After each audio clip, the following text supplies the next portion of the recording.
Hai teman-teman, kalian tahu nggak segitiga ini?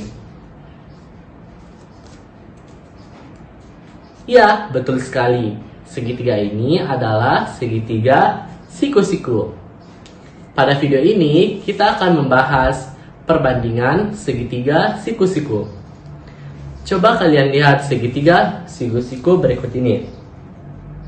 Nah, di sini ada sudut siku-sikunya ya. Ini. Dan ada sudut alfanya juga, yang ini. Nanti ada yang dikatakan dengan sisi depan sudut yang biasa kita namakan DE. Yang ini ya, sisi depannya ini. Kemudian ada yang sisi samping yang biasa kita sebut SA.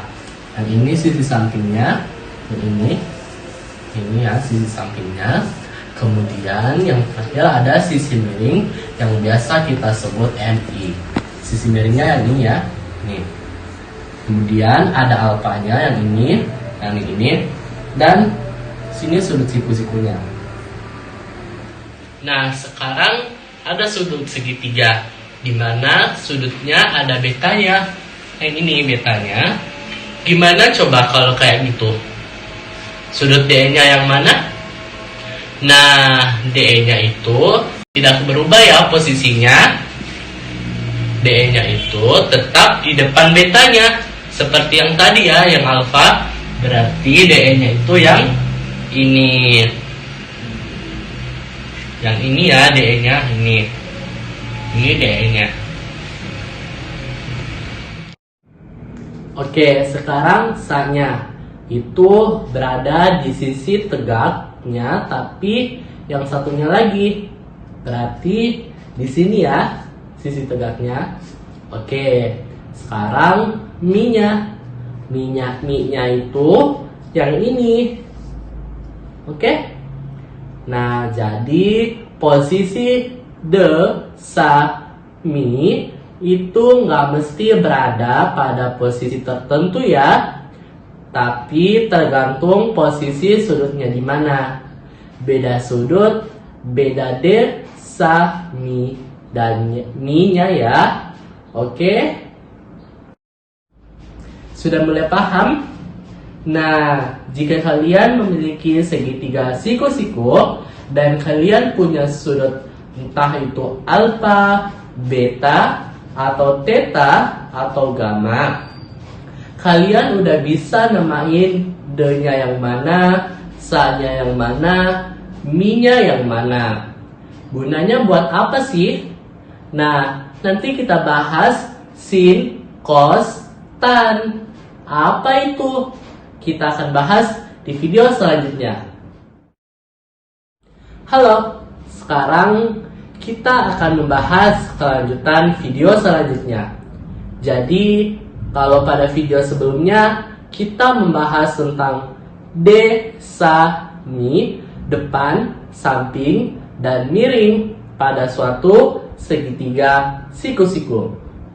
Nah, kalau pada video ini ada tambahannya. Kita akan membahas mengenai sin, cos, tan. Apa sih itu? Jadi, misalkan kalian punya segitiga siku-siku seperti ini, di mana ada sudut alfanya, lalu kalian bisa juga namain de, sa, mi, seperti apa yang kita pelajari pada video sebelumnya. Nah, jadi gini, nanti didefinisikan suatu bentuk trigonometri, yaitu sin, cos, tan. Itu bentuknya adalah seperti ini. Sin alfa itu rumusnya D per mi, cos alfa itu rumusnya adalah sa per mi atau sami, dan tan alfa itu rumusnya D per sa atau desa. Bukan desa tempat permukiman warga ya. Jadi, ngevalinnya itu gini. Sin alfa adalah demi, sin demi, cos sami, tan desa. Sin demi, kosami, tan desa. Gitu ya. Nah, sekali lagi, ini tergantung segitiga siku-sikunya. Begitupun dengan beta, itu rumusnya tetap sama ya. Sinnya adalah D per mi, cosnya B per ta, dan tanya adalah D per sa.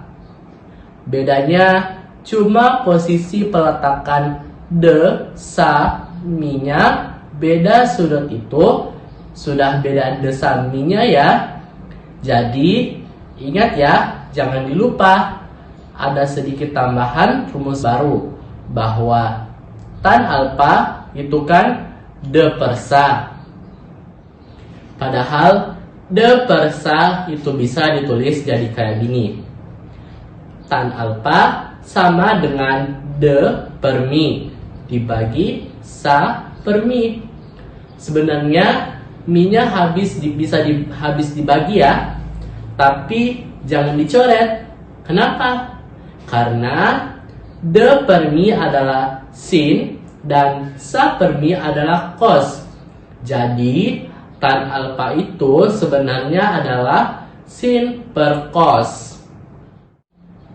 Sehingga kalian punya rumus sin alfa D per mi, cos alfa sa per mi, dan tan alfa D per sa. Atau bisa juga tan alfa adalah sin alfa per cos alfa. Gitu ya. Oke, sudah paham ya mengenai dasar-dasar trigonometri, yaitu sin, cos, tan. Sampai jumpa di video selanjutnya yang membahas kosekan, sekan, dan kotangen. Sekarang kita akan bahas kosekan, sekan, dan kotangen. Jadi yang pertama, rumus kosekan atau bisa disebut CSC. Jadi kosekan itu kebalikan dari sin, atau kosekan itu adalah sepersin. Dimana kalau sin tadi itu D per mi, maka kosekan itu mi per D atau mi D. Lalu yang kedua ada sekan. Sekan kebalikan dari cos, dimana sekan itu adalah sepercos, dimana nanti jadinya mi per sa atau misa. Yang terakhir kotangen. Kotangen itu kebalikan dari tan, yaitu sepertan, dimana jadinya sa per D. Nah, itu tadi rumusnya. Jangan dilupa ya, ada kosekan kebalikan dari sin, dan sekan kebalikan dari cos, dan kotangen kebalikan dari tan. Nah, ada tambahan rumus sedikit nih. Kalau tan kan sin alfa per cos alfa.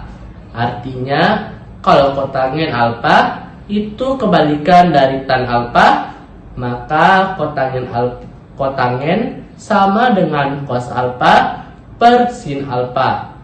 Jadi gitu ya. Kita review kembali ya. Kosekan itu kebalikan dari sin, berarti miring per depan atau mi per D. Lalu sekan itu kebalikan dari cos, itu berarti miring per samping. Lalu berikutnya kotangen, itu kebalikan dari tan, berarti sa per D. Karena tan D per sa, maka kebalikannya yaitu sa per D. Atau bisa juga dinamakan cos alfa per sin alfa. Nah, itu aja ya. Sampai jumpa di video selanjutnya. Dadah.